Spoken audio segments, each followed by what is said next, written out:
সচিবালয়ে প্রধান উপদেষ্টার বাসভবন ও আশপাশের এলাকায় সভা সমাবেশ, মিছিল ও জমায়েত নিষিদ্ধ করেছে ডিএমপি।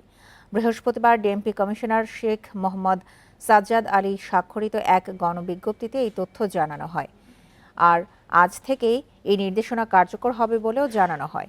বিজ্ঞপ্তিতে আরও বলা হয়, জনশৃঙ্খলা রক্ষার স্বার্থে ঢাকা মেট্রোপলিটন পুলিশ অর্ডিন্যান্স এর ২৯ ধারায় অর্পিত ক্ষমতা বলে এই নির্দেশনা দেওয়া হয়েছে। এই ঈদে জামা জুতো অ্যাক্সেসরিজের ডিসকাউন্ট।